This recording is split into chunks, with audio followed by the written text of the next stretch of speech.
starting this. I want you all to actually interact a little bit. I can listen to myself talk for the next 25 minutes.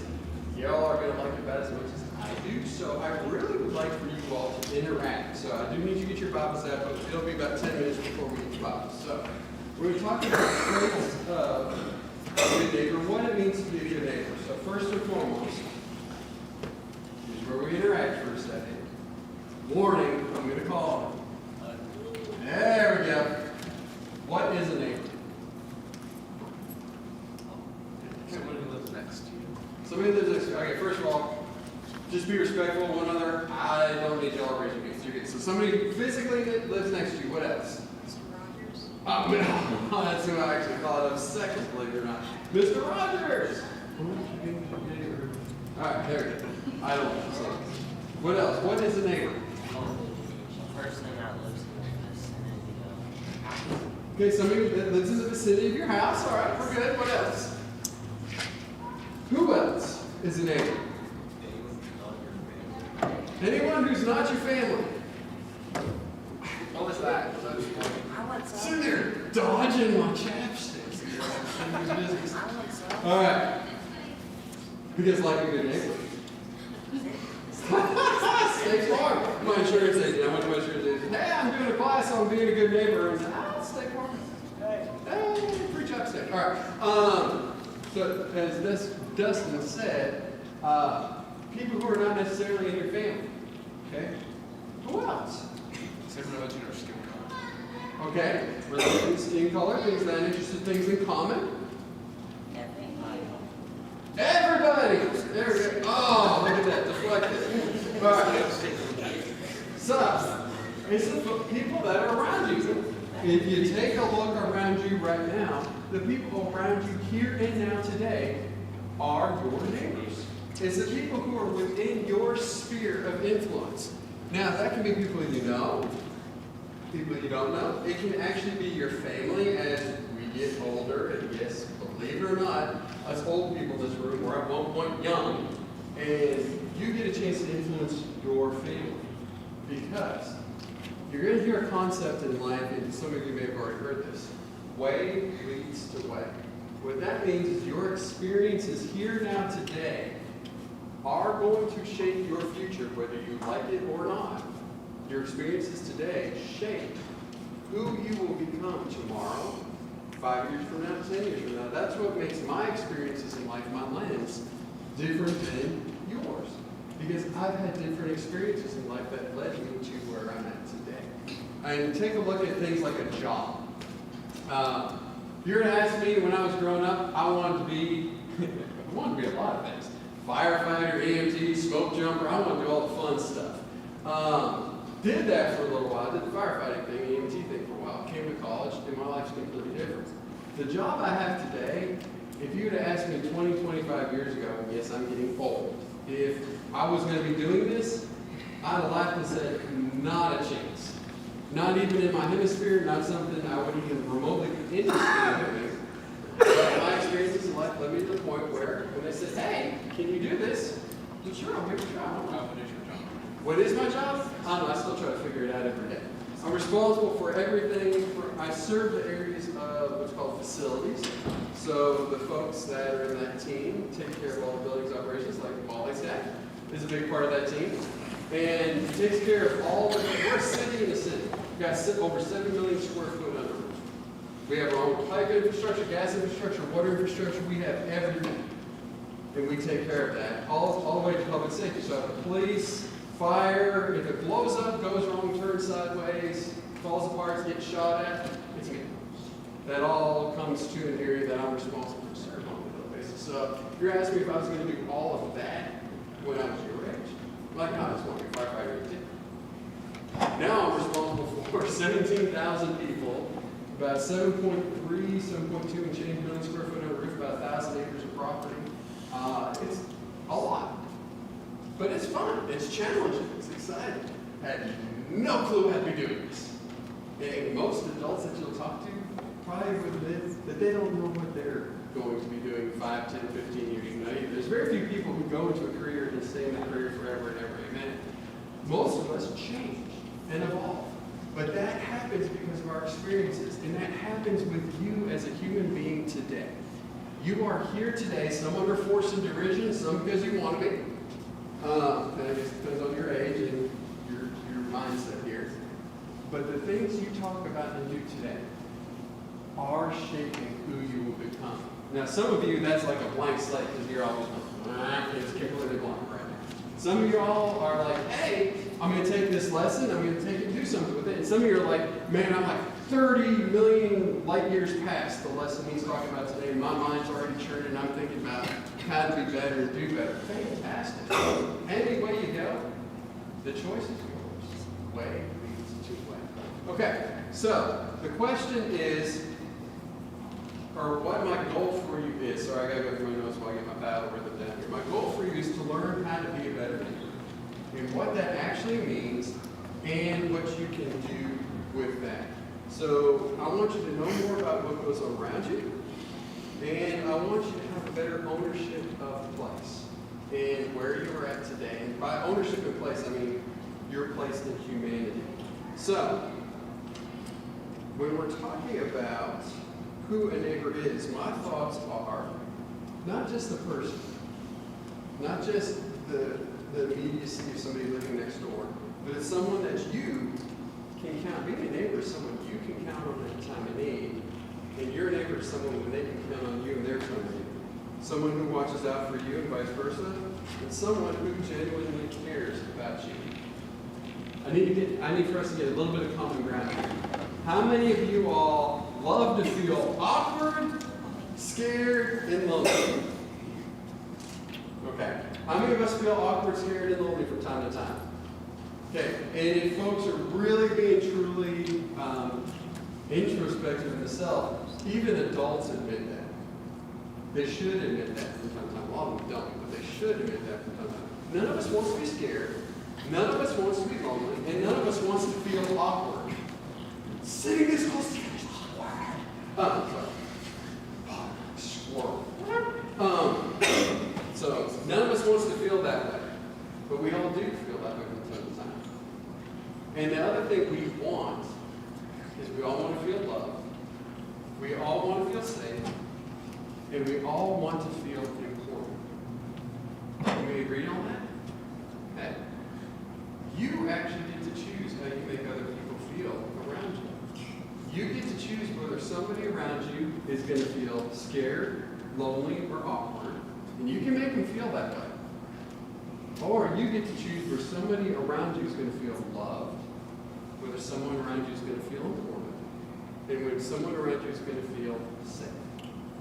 You get to choose that. You have that power every day with every interaction, to include in this setting right here and now. To include when you go to lunch here in a little while, whenever your lunch break is.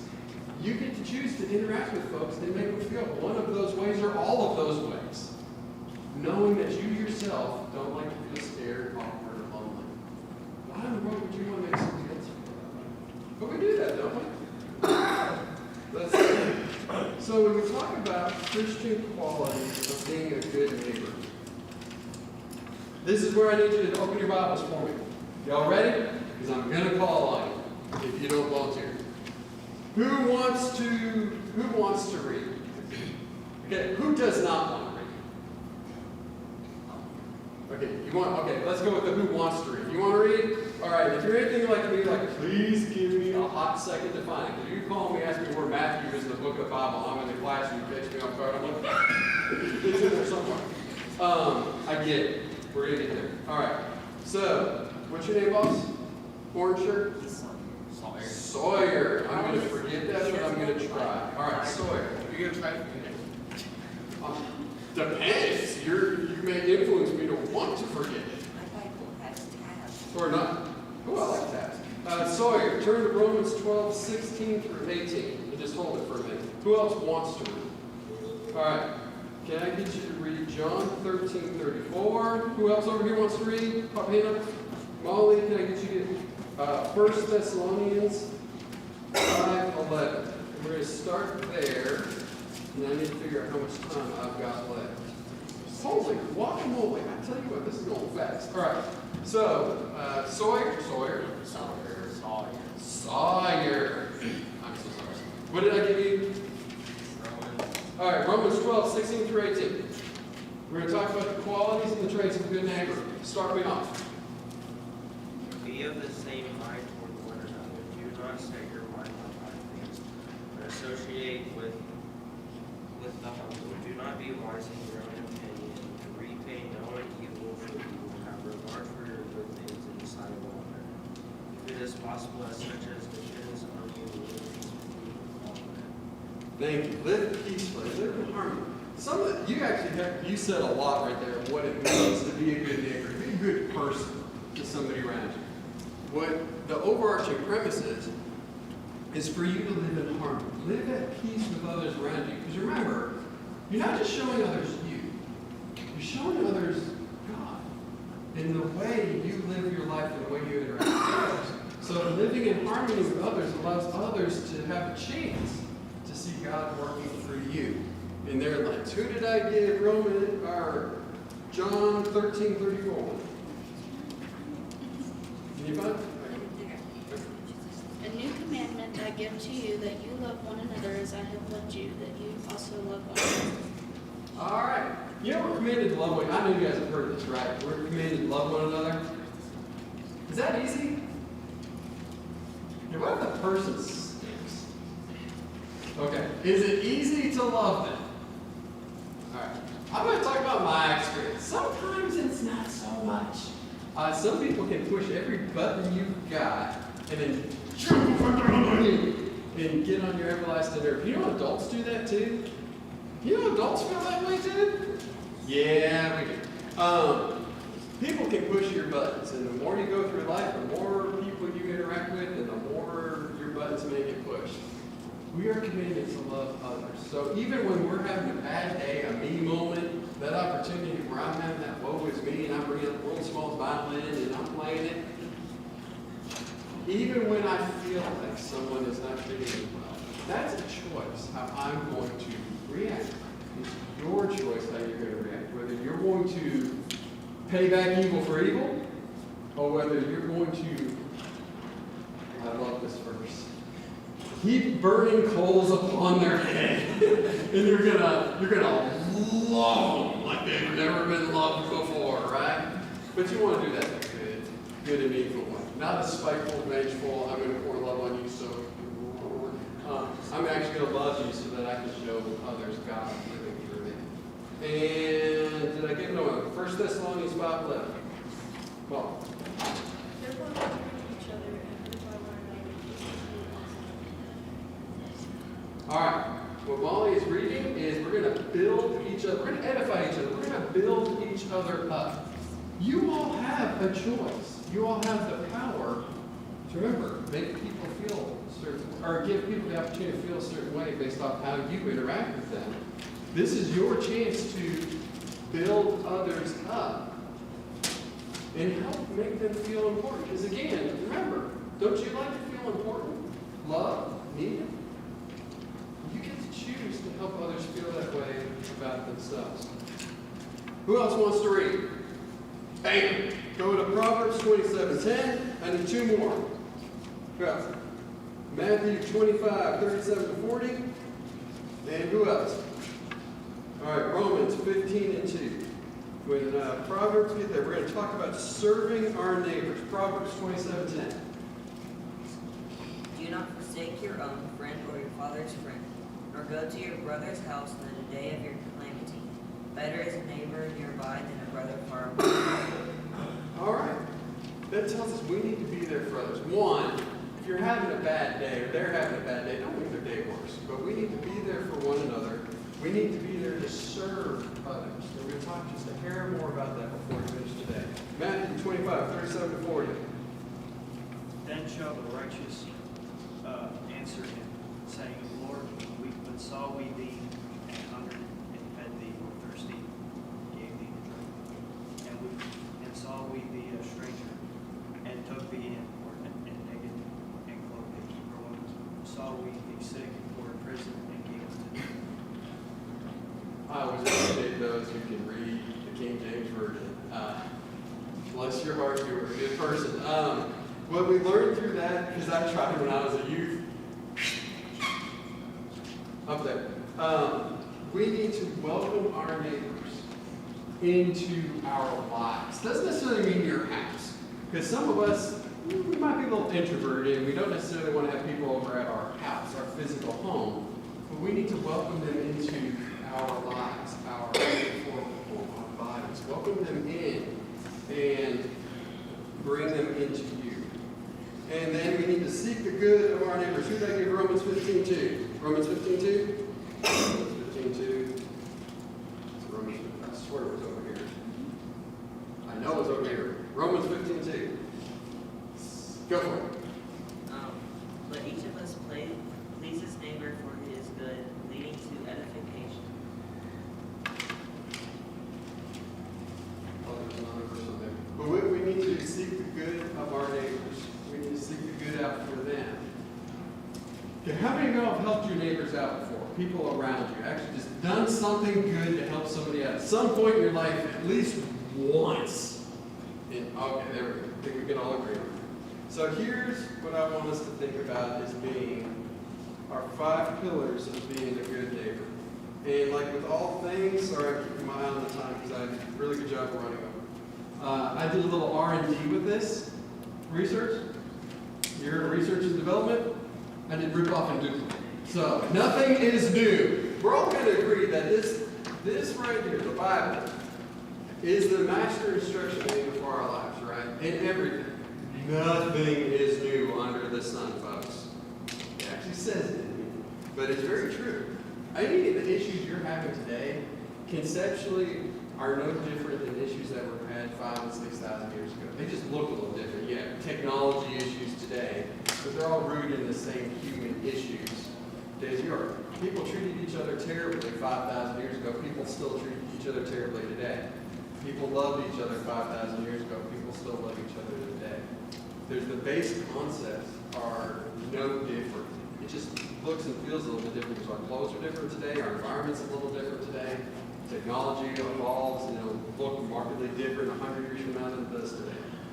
This is it right here. So, 5 pillars to being a good neighbor. First one, connection. Build a connection. And this is simply as easy as looking somebody in the eye, smiling, and saying hi. Especially if it looks like, yeah, okay, it looks like that creepy smell, like, okay. That builds a connection, all right? Smile over here today.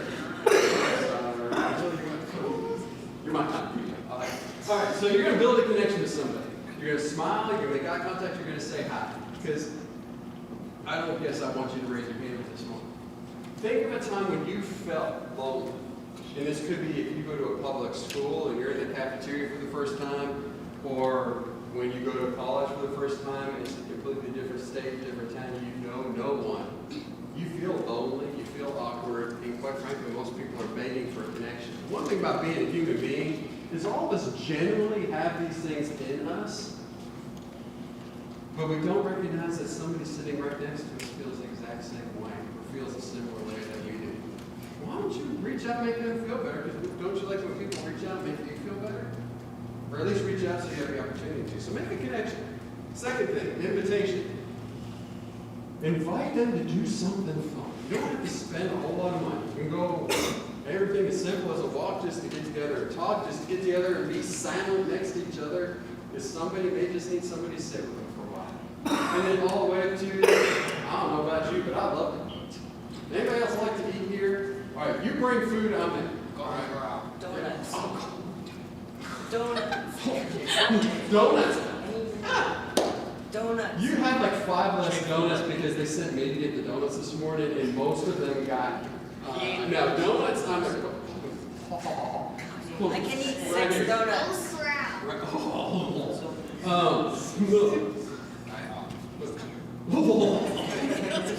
Man, the dangers of listening to all the things I'm like. Chick-fil-A. Oh, Chick-fil-A. Okay, there you go. McDonald's. Who doesn't love McDonald's? All right, so but invite them. So one, we're going to build a connection. 2, we're going to invite them. I'm losing control. I've got 2 minutes left. 3, celebrate. There's something really cool in helping others or celebrating with others. Somebody competes in a game and they did their best even if the score didn't come out as a win. Somebody competes and they did something really cool. They made an awesome touchdown. They did something great. Birthdays. How many of y'all like to get presents on your birthday? All right, secretly, how many of you want everybody to know when your birthday is so they can say happy birthday to you? And the rest of you are like, oh, God. All right. Most of us like when others pay attention to us and actually care just a little bit about us and take the time to get to know us. And what got brought up in the class earlier is a really good point too. It's not just celebrating the good things. It's remembering maybe even the bad moments in life. And that caused me to think of something. I had a police officer work for me. He's now retired long ago. And his daughter died. And I remember when his daughter died, and I actually plugged the date in my phone. And every year, I text him now twice a year. I try to text everybody that is on our team at least once a year if I can. I've now got like 287 people, 286 people I'm responsible for. But I plug them in my phone and I try to at least say happy birthday to them. Because most people like other people to know their birthdays are. But for him, I also text him his daughter's death anniversary. Because that means something to him. And he struggles with that. So at least twice a year, I'm making a connection. So think about those little things where you can celebrate with somebody or remember with somebody. The fourth thing, awareness. Look for opportunities to serve, to be a little selfless, and help somebody else out through their time of need. Whether it's when we were building this building, which is now actually starting to get a little old. When we were building this building, we had lots of people who came together and did things like install a playground, do the drywall, paint things. Look for opportunities to serve. And then last but not least, and probably what is the most important, be available. Being a good neighbor is being available to someone else when they are in need. And just being open to being there for them. So the 5 pillars are connection, saying hi, being nice, not in a creepy way. Invitation, celebration, awareness, and being available in their time of need. If we can walk away with an understanding of that in our lives, we will be a better human being tomorrow than we are today. So, amen. Any questions, comments, concerns? Molly, heads up. Bam. I'm out. Yeah, pens. Give me throw the pen. Oh, the pens. I'm not throwing pens. Can I go up there Somebody's and get walking in with a plank in their eye. Cool. There's a verse about that too. Is there any questions, comments, concerns? Yes, please throw the pens. No. Can I get one now? Can we get one? Bear arms. Yes, you can have it. Here, I'm not throwing pens. It's serious. Throw the pens. All right. I will turn the lesson over to a more safe human being here. Guys, thank you all. You've been amazing. You've been fun. Appreciate you all.